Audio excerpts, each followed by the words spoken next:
Okay, so I've been depressed since I can even narrow it down to exactly when it started happening.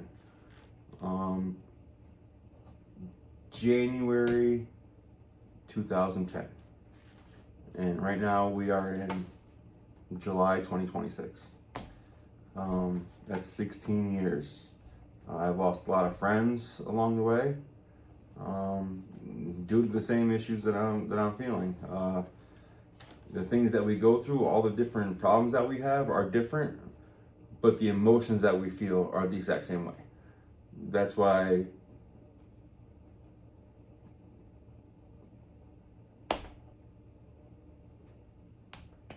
I don't even know if I don't think I can say it. Um, yeah, I'm not gonna say it.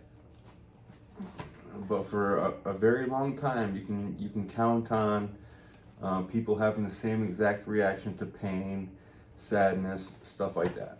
Um, you know what I mean? There's only so many emotions that a person can go through. Um, how we get there, there's countless ways that we can get to those emotions. But how we get there and how we deal with them um, is a whole other issue. But how we deal with them is what we're going to be going through on this channel. So for the last 16 years, how did I survive? Um, I had to put myself into like a trance-like state, kind of like when you're in a daze. I don't know, when you're looking at something, you're not completely focused on anything, sight, mentally, nothing. You're just sitting there. You're sitting there in a daze. You know, not even feeling anything. That's where I've been able to put myself for a very long time, with the help of one of my medications, which I really, really don't want to take anymore. But that's for another episode. But 16 years, it was sacrificing everything for my family, for my friends. The more good I did, the more they got jealous and hated me. They felt like it was just a front and that eventually I was going to show my true colors. While I was showing my true colors the whole time.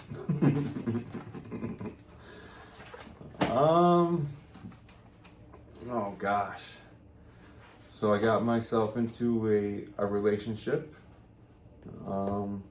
with a female, and at that point in my life in 2007, I had gone through enough relationships where I had a good understanding of myself, what I wanted, what I needed, and what I was able to provide, and how to make it work. This other individual that I got into a relationship had no experience whatsoever, and I didn't think that was going to be an issue. She even made me wait to be with her, you know what I mean, for 6 months, if you know what I mean. And I thought that was a huge plus. I'm like, all right, nobody's ever made me wait before. If she's making me wait, she can make other guys wait. You know what I mean? Guys don't have patience like that, you know? So I'm like, all right, I'm going to stick this one out. I'm going to see how, you know, how good it can possibly be. And for the first year, it was awesome. It was great. It really, really was. Yeah, it really, really was. I mean, we didn't even have an argument until 9 months in. But when we had that first argument, that's when True Colors came out. And it wasn't long before she started beating me.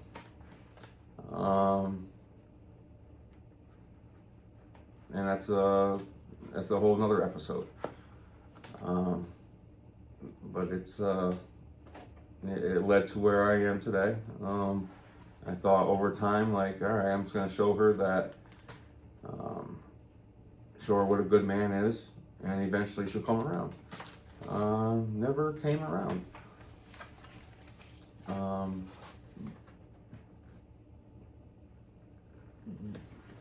We ended up staying together for, gosh, I want to 13 years. We had our first kid at the 12-year marker.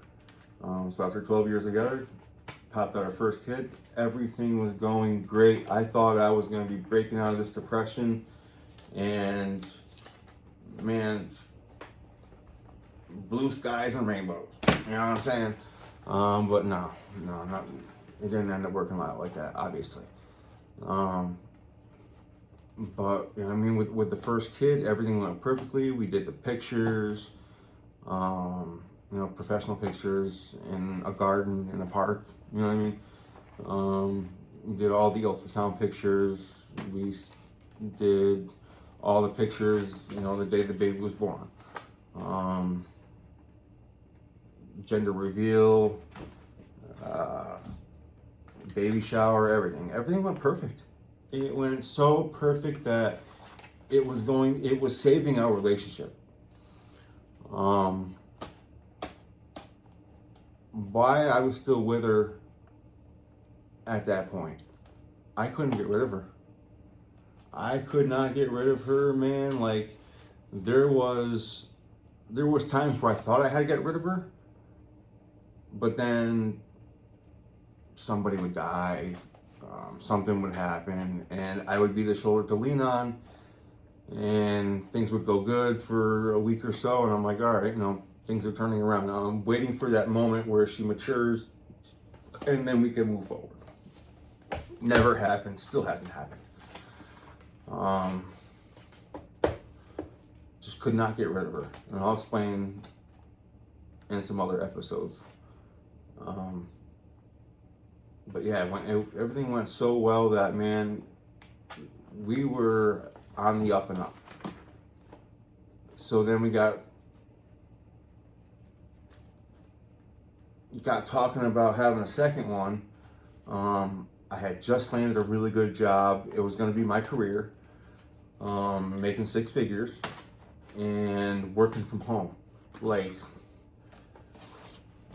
all of that combined was a dream come true, I thought.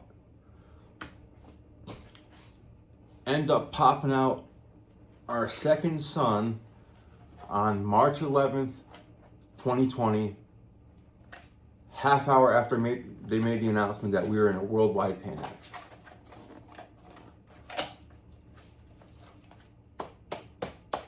Half hour before I made. So before the pandemic even happened, boom, we pop out our second healthy son. Holy shit, man, we're good. Man, things are really going good right now. I had a half hour of bliss until my world went to shit, literally. 9:30 rolls around. They locked the whole hospital down. Nobody could come in or out. Anybody allowed in had to have the wristband, you know what I'm saying? And it was real. And at first I was like, this is a fucking joke. This can't be happening to me. This is not happening to me. She popped out that kid so quickly in the delivery room that we didn't have time to kick her sister out. So her sister's in there, popped the baby out. She goes and runs the Five Guys, comes back, and she's got,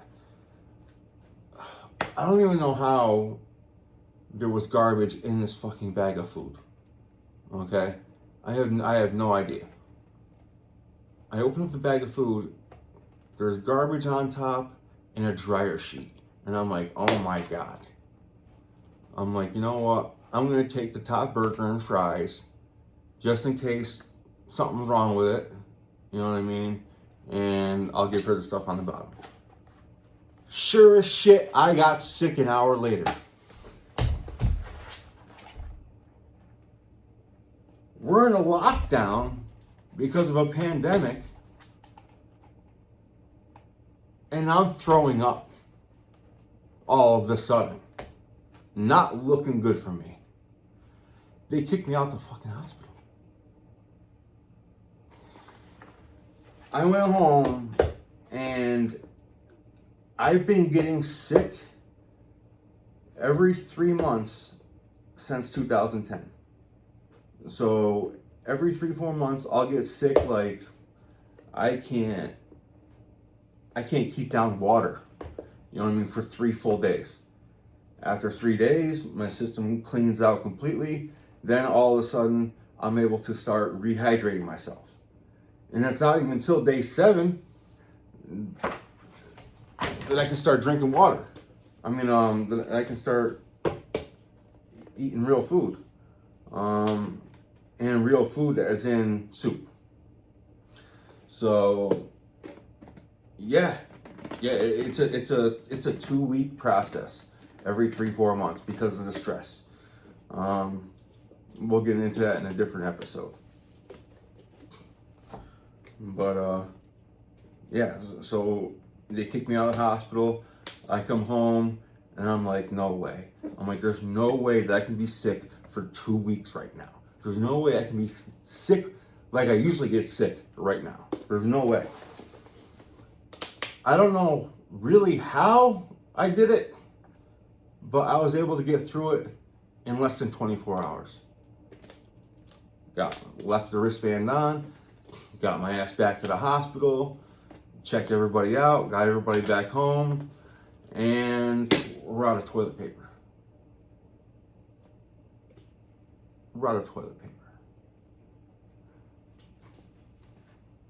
A day after the announcement, I go to the grocery store and there's nothing.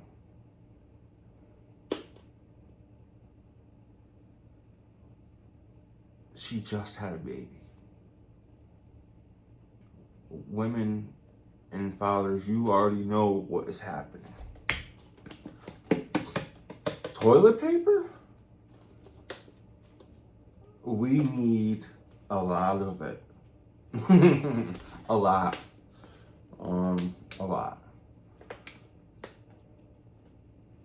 And we needed baby wipes, and we couldn't get nothing. Paper towels, nothing. It was a nightmare. I got back from parental leave, and we transitioned from working in the office to working from home. And like I said, I thought it was going to be a dream. I really, really did. But I started hearing her get upset and react to the kids the same way she would treat me in a fight. And I couldn't have that. That wasn't going to happen. Doing that to me is one thing, but no, not to the kids. You know what I'm saying? Like, so, I went back on parental leave again because I was going through some serious anxiety. I was taking incoming calls for a call center, and I would have to put people on hold so I could go curl up on the couch and shake my way through it. You know what I mean? Like, there was some serious issues going on that I did not understand.